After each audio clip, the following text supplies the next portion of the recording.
Pues vamos ya directamente también un poco aquí rápido al grano. El verano. El verano ya sabéis que para los meteorólogos es una cosa y para el público en general es otra, ¿no? En términos de meteorología, el verano climatológico o meteorológico es el trimestre compuesto por junio, julio y agosto, pero el verano astronómico pues comenzará este próximo domingo, día 21 de junio del 2026, con el solsticio de verano.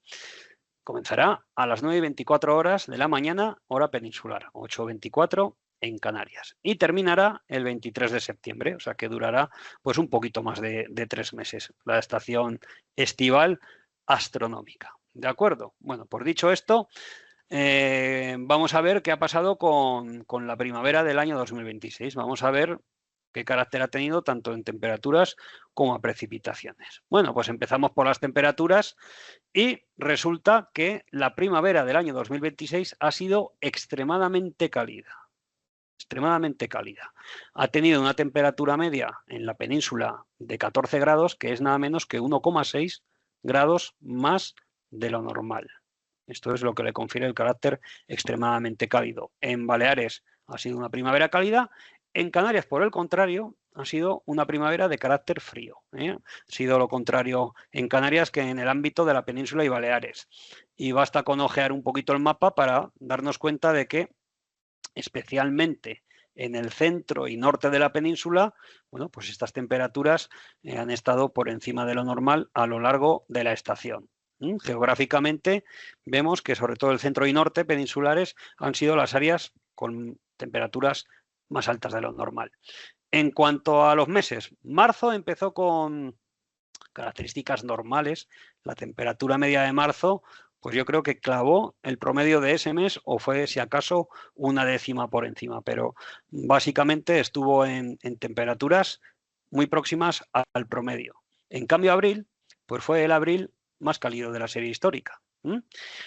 Tuvo una temperatura media más de 3 grados por encima de lo normal y esto es algo muy significativo. Muy pocos meses suelen tener una anomalía, que es como llamamos, ¿no?, esto, una anomalía de más de 3 grados por encima de lo normal, aunque en los últimos años hemos tenido algunos ejemplos, también junio del año pasado, por ejemplo. Y bueno, pues ya digo, fue el más cálido de la serie histórica, tuvo un carácter extremadamente cálido. Y mayo fue un mes, vamos a decir, curioso. ¿Por qué? Porque los primeros 18 días, 17, 18 días, pues fue un mes fresco, hizo fresco, incluso frío. Incluso a mediados de mes tuvimos nevadas en cotas bajas, en localidades del Pirineo Navarro, por ejemplo, pues llegó a nevar en mayo. No es que sea insólito, pero tampoco es lo más habitual del mundo, ¿no?, que nieve en mayo en poblaciones de montaña. Bueno, pues este año lo hizo, pero después tuvimos unos últimos días en la que la situación cambió radicalmente. Y esto lo vamos a ver en la siguiente diapo mucho mejor. Bueno, esta gráfica, que algunas veces las habréis visto en nuestras redes sociales, básicamente representa en verde oscuro la temperatura media diaria que hemos visto, bueno, en este caso, desde el 1 de enero del 26 hasta finales de mayo. Y está separado por estas líneas azules marzo, abril y mayo. Y se ve muy bien, ¿no?, que marzo, pues más o menos estuvo en torno a lo normal, algunos picos más cálidos, algunos picos más fríos, pero en general en torno a lo normal. Abril, hay 2 episodios muy cálidos sobresalientes, hubo un episodio frío, pero fijaos que incluso a mediados de abril hubo días que quedan por encima de cualquier temperatura que se hubiera medido en abril entre 1950 y 2025. Dicho de otro modo, este episodio de altas temperaturas en abril fue extraordinario porque se batieron récords de días cálidos, una vez más. Después, las temperaturas fueron bajando y tuvimos una primera quincena de mayo pues más fría de lo normal. Lo hemos comentado, incluso con un bajón más acusado a mediados de mes, y a partir de ahí hubo una rápida subida y mantenimiento de temperaturas en valores muy altos, de nuevo, otra vez con récords. De hecho, es que en ese periodo de finales de mayo se alcanzaron temperaturas no ya de verano, sino de pleno verano. Es decir, se alcanzaron temperaturas propias de finales de julio o principios de agosto en muchos sitios de nuestro país, incluso en el norte. Recordemos que Santander alcanzó 37 grados, Oviedo 35 y San Sebastián no bajó un día de 24 grados. Valores que incluso en pleno verano serían extraordinarios. Y esto pasó en mayo. Hubo récords de temperatura máxima en el 16% de nuestras estaciones de la red principal y récords de temperatura mínima en el 13%. O sea que ya veis que fue muy importante ese episodio. Si vamos un poquito más allá, bueno, hay que decir que esta primavera al final fue extremadamente cálida y de hecho se trató de la segunda primavera más cálida de la serie, solo superada por la primavera del año 2023. A mí lo que me gusta mucho es me resulta muy interesante ver la tendencia y ver algunos umbrales que antiguamente apenas se superaban y que de un tiempo a esta parte son pues totalmente normales, ¿no? Y que demuestra muy bien el calentamiento. Si nos fijamos, entre 1961 y el año 1997, la barrera de los 13 grados no se había alcanzado ninguna vez porque el año 95 queda un poquito por debajo, 12,9. Y la primera vez que se alcanzó esa barrera de los 13 grados, bien superada, fue en el año 97. Bueno, pues a partir de ahí vemos 1, 2, 3, 4, 5, 6, 7, 8, 9, 10 años en los que se ha superado. Es decir, en la primera mitad de la serie no se llega a 13 grados de temperatura media de primavera, en la segunda mitad, 25 años, pues se llega en 1 de cada 3 años o incluso menos, ¿no? Y esto es muy significativo. De hecho, 12 de las 15 primaveras más cálidas de la serie se han producido en el siglo XXI. Y también es muy significativo que la última primavera de carácter frío fue la del 2018, hace ya 8 años. El resto de las primaveras han tenido temperaturas o en lo normal o por encima de lo normal.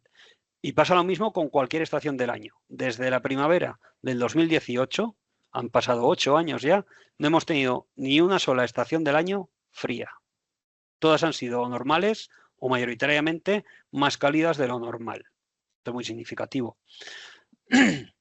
¿Qué más podemos hablar? Bueno, pues vamos a hablar un poquito del año 2026 en cuanto a temperaturas. Al igual que la primavera, el año 2026, si tenemos en la mano los datos desde el 1 de enero hasta el día 14 de junio, que es cuando hemos hecho este análisis, pues vemos que han predominado clarísimamente los episodios de temperaturas superiores a las normales. En esta gráfica vemos, ¿no? La línea verde sería la temperatura promedio, las áreas rojas representan los momentos del año 2026 en los que hemos tenido temperaturas por encima de lo normal y los azules temperaturas por debajo de lo normal. Hubo un pico frío en enero que no llegó a ser ola de frío, aunque quedó cerca, pero no lo fue.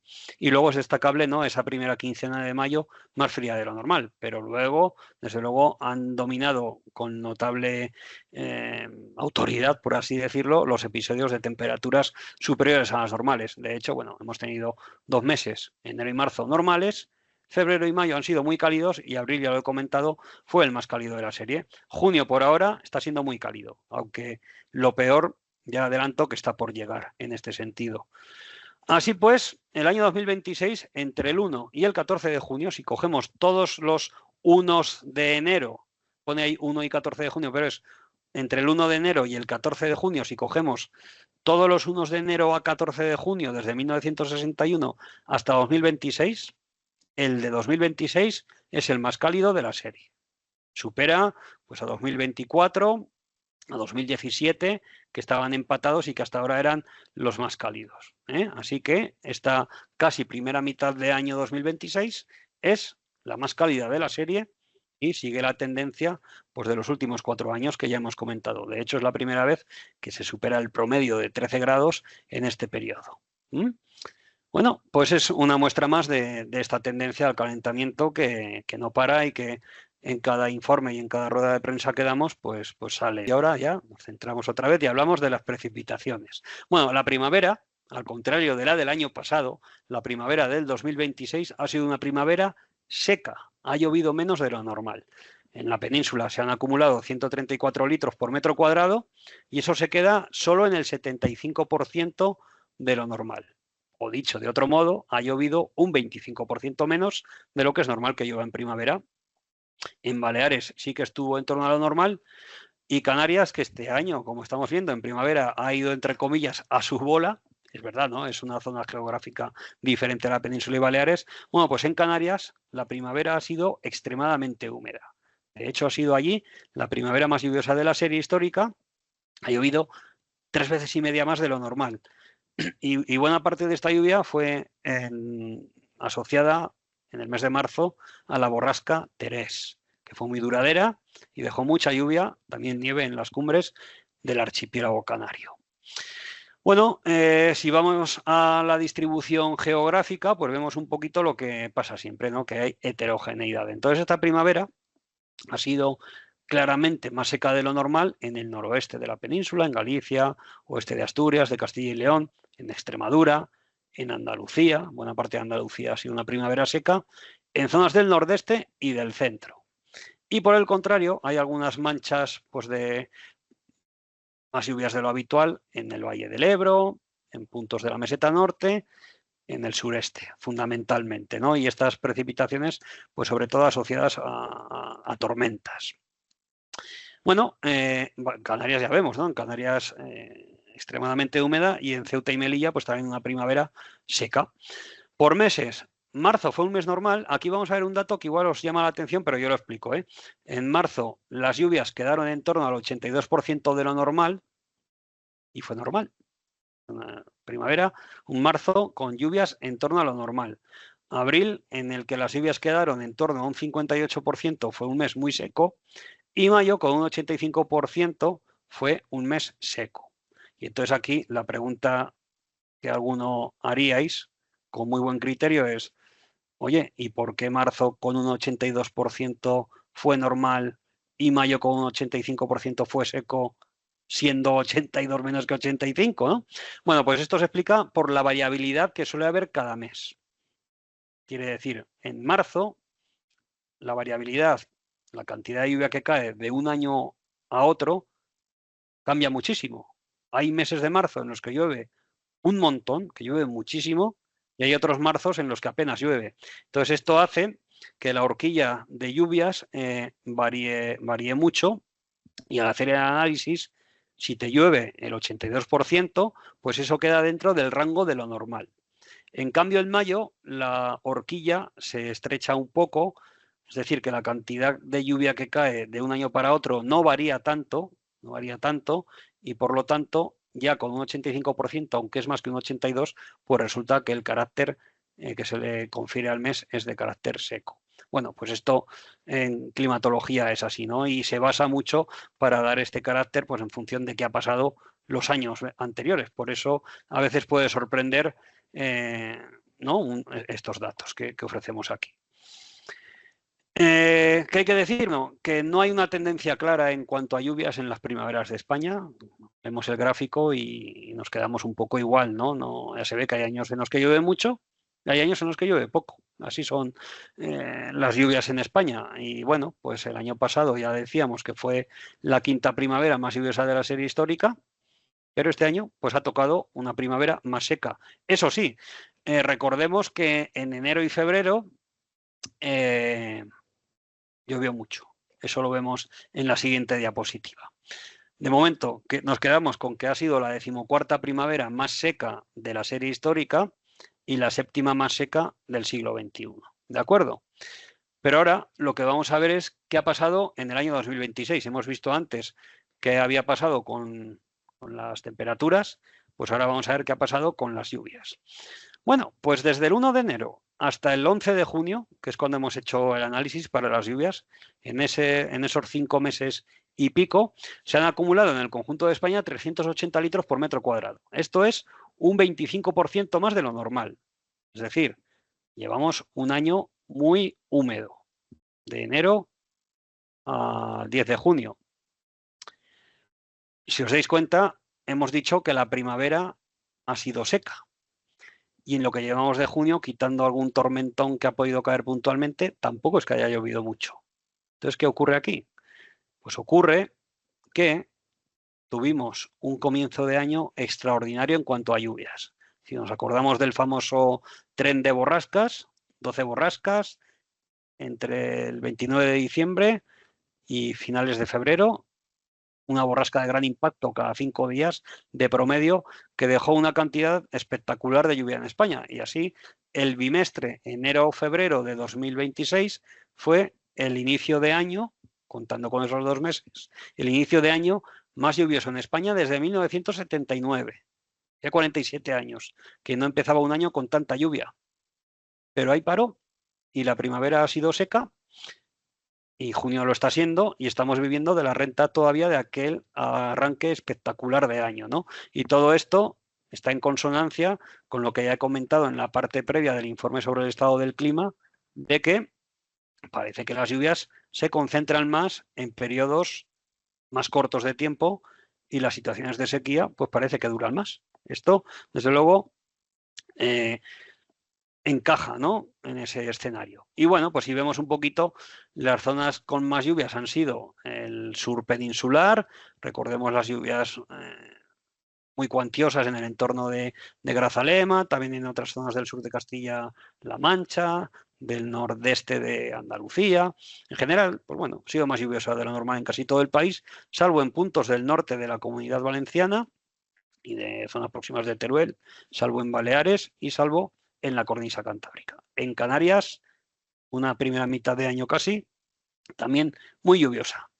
De hecho, entre enero y mayo pues ha sido el 15º año más lluvioso de la serie y el 6º más lluvioso del siglo XXI. Casi invierte lo que hemos visto para la primavera. Y bueno, para ir terminando ya sabéis que no me gusta alargarme demasiado, vamos a ver qué nos espera para los próximos meses. Y aquí hacemos un pequeño inciso en la predicción estacional. Dividimos esta predicción estacional en 2 periodos, por ser un poquito más precisos. Dividimos en el verano climatológico, que como hemos dicho antes, se trata de los meses de junio, julio y agosto. Y después veremos también un avance de lo que nos espera para el trimestre julio, agosto y septiembre, que encaja un poquito más pues, con esa idea de verano astronómico. Pero son 2 periodos distintos y yo creo que es mejor hablar de los 2. El primer periodo ya llevamos un junio bastante avanzado y ya vemos que en junio pues está haciendo calorcillo, está haciendo calorcillo. Está siendo un mes de junio muy cálido. Para el trimestre completo de junio, julio y agosto, lo más probable o el escenario más probable es que sea un trimestre más cálido de lo normal en toda España, ¿no? Con una probabilidad en la mayor parte de la península del 50%, pero en los tercios norte y este la probabilidad sube al 60% y en Baleares hay más probabilidad todavía, ¿no? 70%. En cambio, en Canarias no hay una señal tan clara, los modelos no se ponen tan de acuerdo y aunque es más probable que sea un trimestre cálido, un verano cálido, no hay que desdeñar que también hay un porcentaje, bueno, pues relativamente significativo de que pueda ser frío, ¿no? En cambio, en la península, pues está bastante claro que este trimestre lo más probable es que sea más cálido de lo normal. Hay un 50-70% de probabilidad frente a un 10-20% de que sea frío. En cuanto a lluvias, siempre hay que decir aquí lo mismo. La predicción trimestral de lluvias en España, por nuestra ubicación geográfica, siempre está sujeta a grandes incertidumbres. Entonces yo entiendo y comprendo, ¿no?, que hay que dar un titular y en un titular no podemos meternos en porcentajes. Pero puede ser un poco arriesgado decir en un titular el verano va a ser más lluvioso de lo normal y quedarnos ahí. Es muy importante contextualizar. ¿Qué es lo que nos dicen los pronósticos? Bueno, pues lo que nos dicen los pronósticos para este trimestre, junio, julio y agosto, es que en buena parte del noroeste peninsular no hay una tendencia clara. Y lo mismo en el suroeste. Esto quiere decir que en esas 2 zonas de España es igual de probable que el verano sea más lluvioso de lo normal a que sea más seco. Podemos decir que no podemos saber qué va a pasar con las lluvias en este trimestre. Pero en el resto de la península, también en Baleares, también en Canarias, aparece una marca, una señal de que hay un escenario más probable que otro. Y en este sentido, en buena parte del este de la península y en Baleares, hay un 50% de probabilidad de que el verano sea más lluvioso de lo normal. hay un 20% de probabilidad de que sea más seco. En otras zonas más al oeste, la probabilidad es del 40% de que sea más lluvioso de lo normal frente a un 25% de que sea más seco, al igual que en Canarias. Yo sé que esto es engorroso, lo sé, pero es la manera adecuada de transmitirlo. ¿Qué más tenemos que tener en cuenta? Bueno, lo primero es eso, ¿no? Que el escenario más probable es el de que en la mayor parte de la península y los archipiélagos el trimestre sea más lluvioso de lo normal, sin desdeñar la probabilidad de que sea más seco, que tampoco es despreciable. Eso es lo primero que hay que decir. Y lo segundo e importante es que en verano siempre llueve poco. O sea, en términos absolutos, que digamos que el verano puede ser más lluvioso de lo normal o que es más probable que sea más lluvioso de lo normal, no tiene por qué implicar lluvias generalizadas y que esté lloviendo todo el tiempo, sino que puede haber episodios de tormentas más frecuentes o más intensos. Y aquí está la clave. Si normalmente en verano hay 4 o 5 episodios de tormentas, por decir algo, en una zona determinada, si este año hay 10 o 12, ya vamos a tener más lluvias de lo normal. O si hay los mismos episodios, pero son más intensos. O sea que hay que tener en mente cómo llueve en verano, ¿no? Y en verano normalmente pues llueve porque llegan vaguadas, llegan algunas danas, dejan un tiempo inestable y provocan lluvias muy intensas. Lo hemos vivido, por ejemplo, ayer sin ir más lejos, en Jaén, ¿no? Donde una tormenta muy intensa pues dejó más de 40 litros por metro cuadrado en poco más de una hora, que es lo que puede llover en buena parte del verano en promedio, ¿no? Esto es lo que tenemos que tener presente. Y finalmente, vamos a ver una tendencia provisional, porque a finales de este mes publicaremos los mapas definitivos, pero vamos a ver una tendencia provisional sobre lo que esperamos que ocurra en julio y agosto y septiembre, en ese trimestre, julio, agosto y septiembre, que coincide no más con el verano astronómico. Bueno, pues lo que vemos en los mapas es elocuente en cuanto a temperaturas, ¿no? Hay una probabilidad muy alta de que el trimestre sea más cálido de lo normal en toda España. Una probabilidad superior al 70% en la mayor parte de la península y en Baleares, y una probabilidad de entre el 60 y 70% en el suroeste peninsular y en Canarias. Así que parece bastante claro que estas temperaturas por encima de lo normal van a continuar en el próximo trimestre.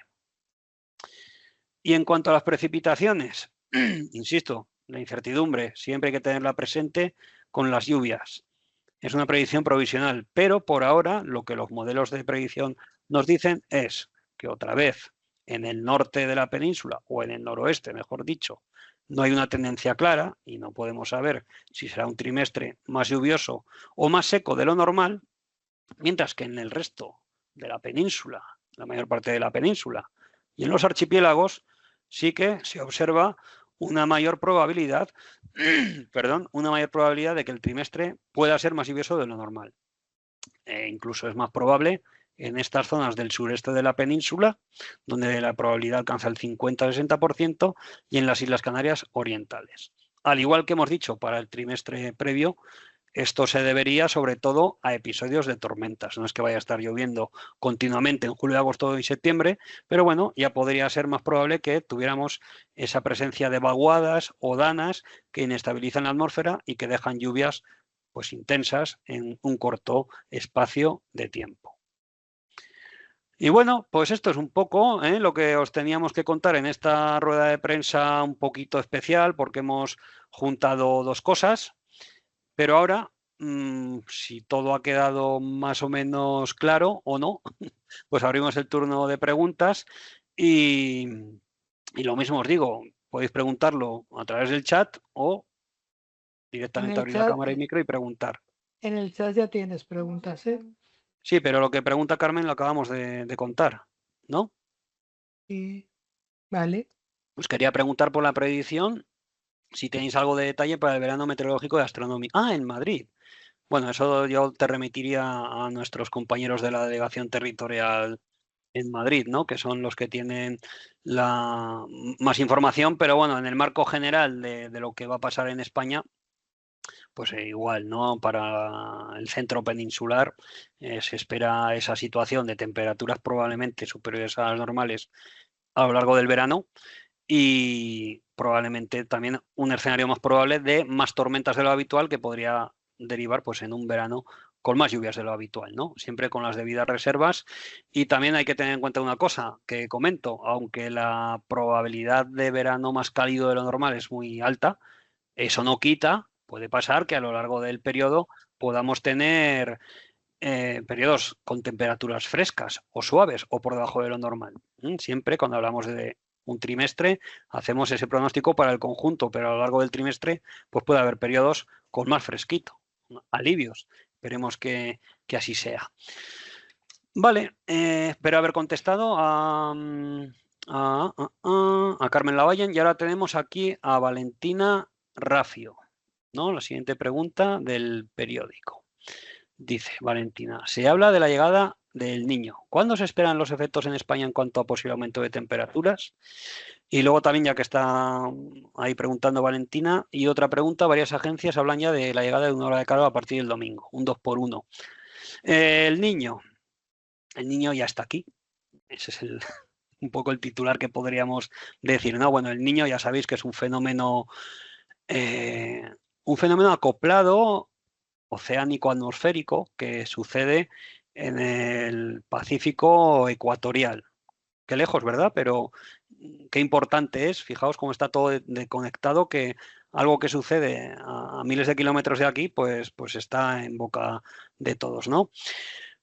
Cuando tenemos el fenómeno del Niño en esa zona del Pacífico ecuatorial, sobre todo central y oriental, hacia América, pues las aguas experimentan un calentamiento anómalo, se calientan más de lo normal, entre otras cosas porque los vientos alisios que remueven las aguas y hacen que afloren aguas profundas, se paran o se ralentizan mucho o incluso se invierten. Entonces, esas aguas profundas frías dejan de aflorar y al haber un mar más en calma, las aguas superficiales y las subsuperficiales, las de un poquito por debajo, se calientan un montón. Y esto tiene consecuencias a escala global. Lo primero, porque hay una gran masa de agua oceánica cálida en el Pacífico y esto luego se transmite a la atmósfera, cuyos patrones cambian. Y bueno, pues en algunas zonas provoca sequías, como por ejemplo en Australia, en Indonesia, provoca sequías en el Sahel africano. Ahí es grave porque son países en vías de desarrollo que no pueden lidiar con estas sequías como otros países. En otras zonas, como en el Cuerno de África, cerca de ahí, pero otra zona geográfica, provoca inundaciones, las provoca también en zonas de América del Sur, en zonas de América del Norte, en fin, que tiene efectos globales. Pero en España, en el sur de Europa en general, no hay una correlación clara entre la ocurrencia del fenómeno del Niño y efectos esperables en el tiempo. ¿Qué pasa? Que este año los modelos van previendo, y es bastante probable que así acabe siendo, un fenómeno del Niño muy fuerte. Es decir, con una anomalía de temperatura de 2 grados o más. Incluso algunos modelos se hacen eco de que podría ser un Niño sin precedentes, con temperaturas de más de 3 grados. Veremos finalmente si es así o no. Pero en este contexto, con un Niño tan exagerado, ¿no? Con unas temperaturas tan altas que tiran hacia arriba, además de las temperaturas globales, bueno, pues es de esperar que esa influencia del Niño pueda ser un pelín mayor en nuestro entorno, en el sentido de que las temperaturas pues serían más altas. ¿Cuándo? Bueno, pues el pico del Niño lo esperamos sobre todo en otoño, finales de año. Y en ese sentido, ya digo, no hay una correlación clara entre que haya un fenómeno del Niño y lo que pasa en España, y cada niño es distinto, pero si finalmente es tan intenso como se prevé, pues podría influir en esas temperaturas más altas y también en un otoño, a veces ocurre, ¿no? Cuando hay un niño muy intenso, un otoño más lluvioso de lo normal en España. No siempre sucede, pero en ese caso, con niños muy intensos, puede haber cierta correlación. Vale, y ahora, la segunda pregunta que haces, que dices, varias agencias hablan ya de la llegada de una ola de calor a partir del domingo, la junto con una pregunta que ha hecho también Manu Planelles, que es, ¿nos puedes comentar qué nos espera el resto de junio? Entonces, vuelvo a compartir, me encanta que me hagáis esta pregunta, vuelvo a compartir un segundito, un segundo, porfa. Vamos a ver, ahí dónde está, aquí está la reunión, compartir, perdón, es que se va a ver mejor esto con un grafiquillo.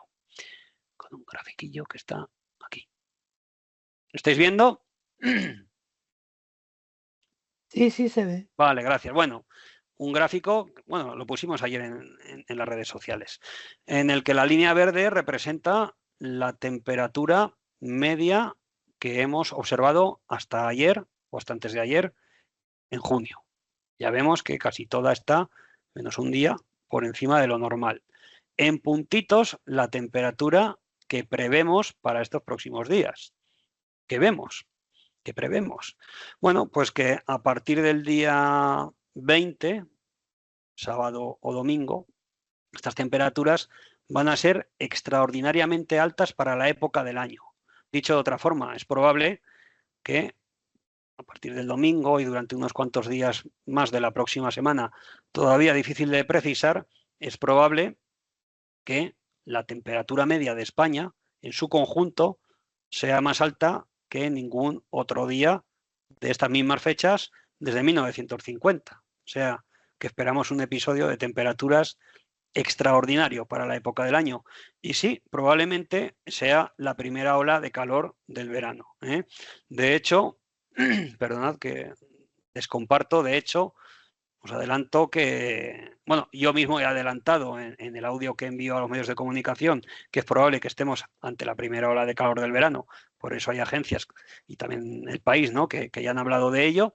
Y a lo largo de la mañana, si no ha sido ya, pues será dentro de un rato, emitiremos una nota informativa para dar más detalles sobre este episodio de altas temperaturas. Si finalmente se confirma que a priori va a ser una ola de calor, ahora es probable, pero como siempre, pues tenemos que ver la evolución de los modelos. Si finalmente se confirma que va a ser una ola de calor a priori, en los próximos días lanzaremos un aviso especial en ese sentido. Y esa es la respuesta. Espero haberos respondido bien a esa pregunta. Otra pregunta dice, ¿se pueden decir en grados cuáles serán los picos de temperaturas de julio y agosto? Pues no, eso no lo podemos saber. Sabemos que el verano probablemente sea más cálido de lo normal, pero no se puede precisar qué picos de temperatura vamos a tener en julio y agosto. Es probable que haya olas de calor, pero para eso tenemos que estar más cerca de la fecha. Lo que sí, insisto, es probable pues, que tengamos olas de calor a lo largo de este verano y de hecho, como digo, es probable que estemos a las puertas de la primera ola de calor de este verano. ¿Más preguntas?